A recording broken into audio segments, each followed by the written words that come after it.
Most people think that spoken word is about speaking loudly and passionately, saying deep things and snapping your fingers every 7 seconds. We do that a lot, but as a matter of fact, spoken word poetry is an art form. It is a performance discipline, and it's a psychological and mental exercise. And more often than not, it is the most potent tool of resistance. Now, if you are interested in spoken word or you want to get serious about it, here are some things that you need to know. Hi there.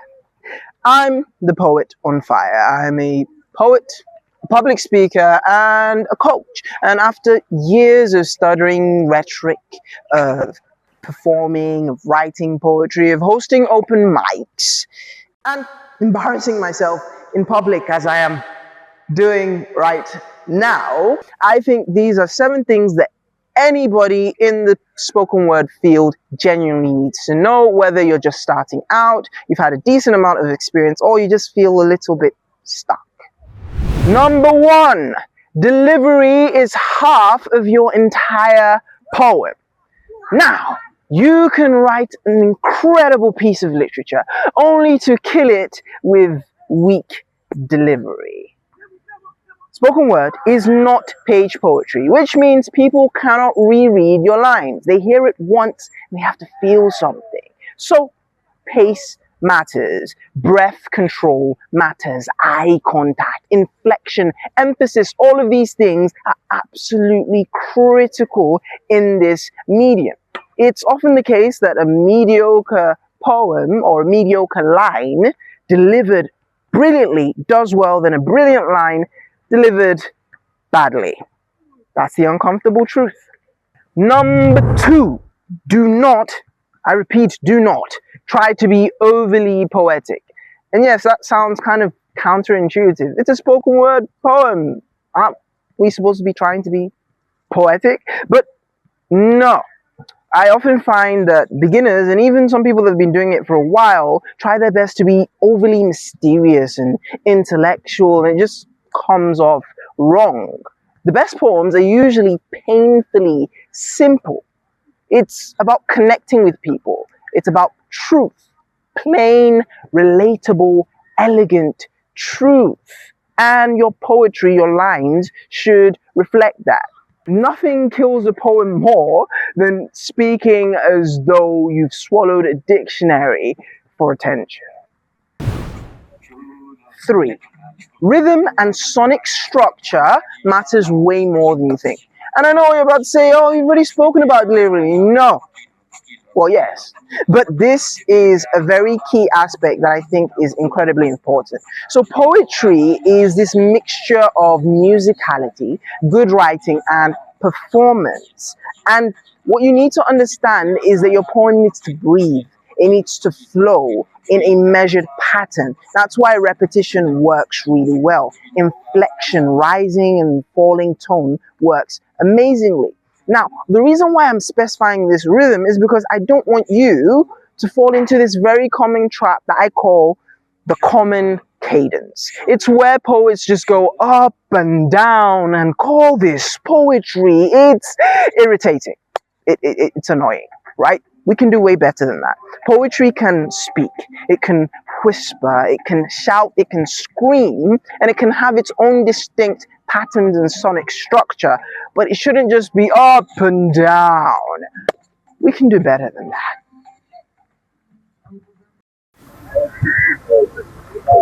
Hi, I'm down here.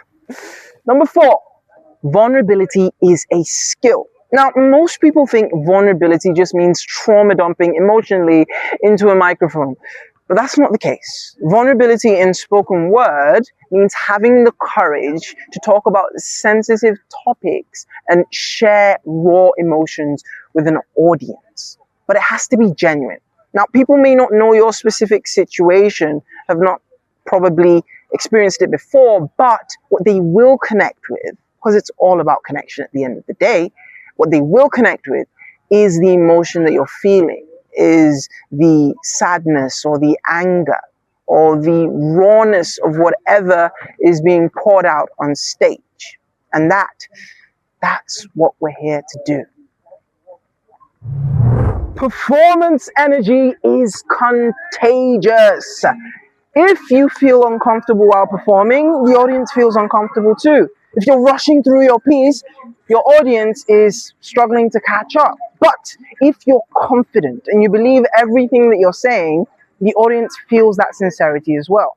In spoken word, energy transfers. And so your audience isn't just listening to the words you're saying, they're looking at your confidence, your gesticulation, your stage presence. We use our entire body. It's a full performance. Remember Karate Kid? Anyway, that's besides the point. But it's still on the point because the last thing I want to say here is that as long as you're doing your hand gestures, make sure that it's just a visual aid to what you're saying, unless it kind of distracts from your piece, and that's what I'm doing right now. Number 6, your first poems will probably be bad, and that's okay. Because every great poet has work that they hope never resurfaces online. Personally, I've done some deleting of recent. But growth comes with practice, repetition, bombing publicly. You have to do that quite a few times to get your spoken word badge. And that's fine, right? We need to understand that growth and mastery doesn't come in one performance. It comes through accumulation. Now, that's one stage, one poem, one failure at a time, and you need to embrace those failures. Because success is nothing but repeated failure without losing enthusiasm. Number 7, spoken word poetry is about human connection. This is the biggest, most important lesson. Because at its core, spoken word isn't about sounding intellectual, being impressive, or winning applause. It's about something much more profound. It's addressing a particular aspect of the human experience in a way that only you know how to. Speech is our most fundamental and sophisticated form of communication. And the greatest speakers and poets understand this. They don't perform at audiences, they connect with them. And the greatest poems, the ones that stick with you the longest, do so because for a brief moment, someone articulated something deeply human. And every single person in the room discovered themselves within it. Yep, ladies and gentlemen, that's it. Those are the 7 things that I think are absolutely, undeniably imperative for anybody who's interested in spoken word poetry. You have to know about delivery. Be clear, true, and effectively simple in your speech. Respect rhythm and cadence. Learn how to be vulnerable. Understand how contagious energy is and project the type of energy that you would like. Learn to accept failure. And finally, understand the spoken word is about human connection at its core. Now, let me know if I missed anything down in the comments. Let me know if you'd like me to expand on anything in particular. But yeah, that's it. I remain the poet on fire. Peace, love, progress.